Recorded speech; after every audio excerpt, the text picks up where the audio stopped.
കടലയുടെ ഈ ഇതിൻ്റെ അകത്തുള്ള പൊട്ടുന്ന സൗണ്ട് വരുമ്പോൾ നമുക്ക് മനസ്സിലാക്കാം ഏകദേശം കടല റെഡി ആയിട്ടുണ്ടെന്ന്. അപ്പോൾ ഞാൻ ഒരു കപ്പ് കടല വറുക്കുന്നത് എന്താണെന്ന് വെച്ചാൽ ഇഡ്ഡലി ചമ്മന്തിപ്പൊടി ഉണ്ടാക്കാൻ വേണ്ടിയിട്ടാണ്. അപ്പോൾ കുറച്ച് ഇഡ്ഡലിയുടെ ചമ്മന്തിപ്പൊടി ഞാൻ നേരത്തെ ഉണ്ടാക്കി വെക്കാറുണ്ട്.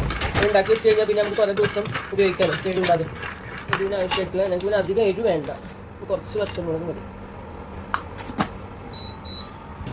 അപ്പോൾ ഗൈസ് നമ്മുടെ മുളക് നല്ല ഒരു 10-15 പീസ് മുളക് അത് നന്നായിട്ട് ചൂടായിട്ടുണ്ട്. ചൂടാവില്ല, നല്ല ക്രിസ്പി രൂപത്തിലാവണം. മുളക് വറക്കുമ്പോൾ പ്രത്യേക ഇതാണല്ലേ ഓഫ് ചെയ്ത്. പിന്നെ ഒരു 1/2 കപ്പ് ഉഴുന്ന് പണി വേണ്ട, 1/2 കപ്പ് മതി. ഞാൻ കടലപ്പരിപ്പ് എടുക്കേണ്ടതാണ്.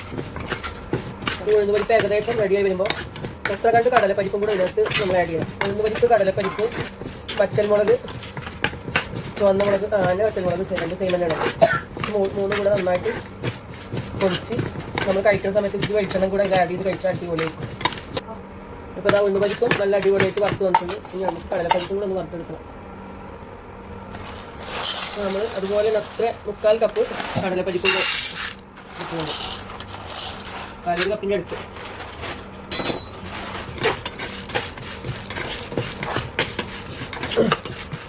അപ്പോൾ ഗൈസ് നമ്മുടെ കടലപ്പരിപ്പും റെഡിയായി വന്നിട്ടുണ്ട്. അപ്പോൾ ഗൈസ് ഞങ്ങൾ ഈ ചട്ടി കണ്ടിട്ട് നിങ്ങൾ ആരും ഇതാവണ്ട, ഞങ്ങൾ ഇങ്ങനെ വറുക്കാൻ വേണ്ടി മാസം എടുക്കാം. നല്ല ചട്ടിയിലൊക്കെ നമ്മളിതൊക്കെ വറുത്ത് കഴിഞ്ഞാൽ ചട്ടിയുടെ ഉള്ളിലത്തെ ഇതൊക്കെ പോകും.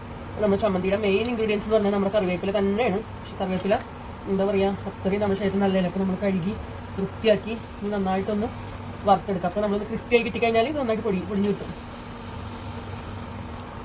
അപ്പോൾ അല്ലേ കറിവേപ്പില അങ്ങനെ സ്മെല്ല് വരുന്നില്ല, നല്ല ഇല. ഞങ്ങൾക്ക് ഞങ്ങളുടെ അടുത്ത വീട്ടിലുള്ള ഒരു മരത്തുമെന്ന് പൊട്ടിച്ചില്ലാണ്, അപ്പോൾ അവർ ഞങ്ങൾക്ക് തന്നാണ് ഈ ഇല. നല്ലൊരു സ്മെല്ല്. വാവ്, കറിവേപ്പില എന്ന് പറഞ്ഞ സാധനം നമുക്ക് ശരിക്കും കൊളസ്ട്രോൾ, ചീത്ത കൊളസ്ട്രോളൊക്കെ ശരീരത്തിൽ ഇല്ലാണ്ടാക്കുന്നതാണ്. അപ്പോൾ ഇത് ചമ്മന്തിക്ക് ടേസ്റ്റ് കൂടാൻ ഏറ്റവും നല്ലത് ഈ ഒരു സംഭവമാണ്. അപ്പോൾ കെൻസ് കണ്ട ഈ ഇല കണ്ട, ഈ ഇലയുടെ മുകളിൽ തരി വെള്ളം പോലും ഉണ്ടാകാൻ പാടില്ല. വെള്ളം ഉണ്ടായി കഴിഞ്ഞാൽ എന്താ സംഭവം എന്നറിയോ കെൻസേ, കേക്ക് ഉണ്ടെങ്കിൽ ഉണ്ടാണ്ടിരിക്കുന്നെന്തോ, വെള്ളം ഉണ്ടായി കഴിഞ്ഞാൽ ഉണ്ടാണ്ടിരിക്കുക. ഇത് കണ്ട കെൻസ് കണ്ട, നമ്മളതിൽ നന്നായിട്ട് വെള്ളം കംപ്ലീറ്റ് വച്ചിട്ടുണ്ട്. അപ്പോൾ ഇതെന്താ വെച്ചാൽ വെള്ളം ആയി കഴിഞ്ഞാൽ നമ്മൾ ചമ്മന്തി എടുത്ത് വെക്കാളല്ലേ ബോട്ടിലിട്ട്, അപ്പോൾ നാശമാവും. അപ്പോൾ അതുകൊണ്ടാണ് നമ്മൾ എന്ത് ചെയ്യുന്നത്, ഈ വെള്ളം വറ്റുന്ന വരെ ഇല ക്രിസ്പിയായി ഉണങ്ങി കിട്ടുന്ന വരെ ജസ്റ്റ് ഒന്ന് ഇതുപോലെ നന്നായിട്ടൊന്ന് വറുത്തെടുക്കുക. ആയിട്ടാണ് ഓഫ് ചെയ്തത്.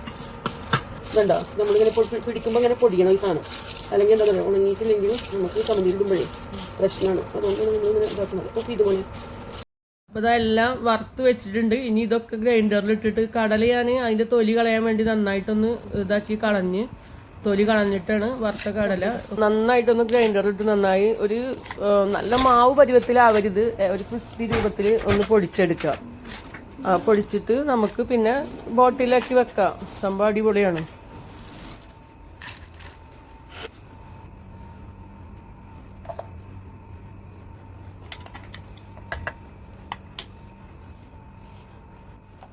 അപ്പോൾ നമ്മളിത് പൊടിക്കുന്ന സമയത്ത് ആവശ്യത്തിൻ്റെ ഉപ്പും കൂടെ അതിലൊന്ന് മിക്സ് ആക്കി കൊടുക്കുക, അല്ലെങ്കിൽ നമ്മൾ പൊടിച്ച് വെച്ചതിൻ്റെ ശൈലി ഇങ്ങനെ ആഡ് ചെയ്ത് കൊടുത്താലും മതി. അപ്പോൾ നമ്മൾ എന്നിട്ട് നല്ല അടിപൊളിയായിട്ട് നമുക്ക് ടേസ്റ്റ് ചെയ്യാം.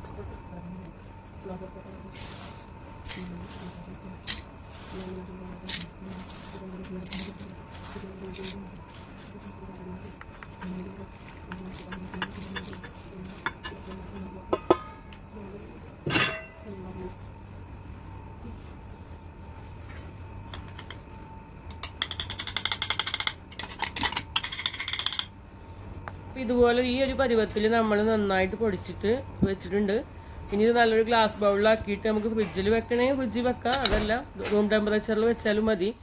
1 മാസം 2 മാസമൊക്കെ നമുക്കിങ്ങനെ ഉണ്ടാക്കി വെച്ച് കഴിഞ്ഞാൽ മക്കൾക്ക് എപ്പോഴും ദോശമാവ് ഫ്രിഡ്ജ് ഉണ്ടെങ്കിൽ 2 ദോശ ഇഡലിയുടെ കൂടെ ദോശയുടെ കൂടെ ഒക്കെ നമുക്ക് കുടിക്കാം, അല്ല കഴിക്കാം. പിന്നെ അത് ഇത്തിരി വെളിച്ചെണ്ണ എടുക്കുന്ന സമയത്ത് 2 ടീസ്പൂണോ എത്ര ആവശ്യത്തിന് എടുക്കുക, അതിൽ ഇച്ചിരി വെളിച്ചെണ്ണ കൂടെ ആഡ് ചെയ്യുക. ദോശ, ഇഡലി അങ്ങനെ എന്ത് വേണമെങ്കിലും അതിൻ്റെ കൂടെ നമുക്കിത് കഴിക്കാം.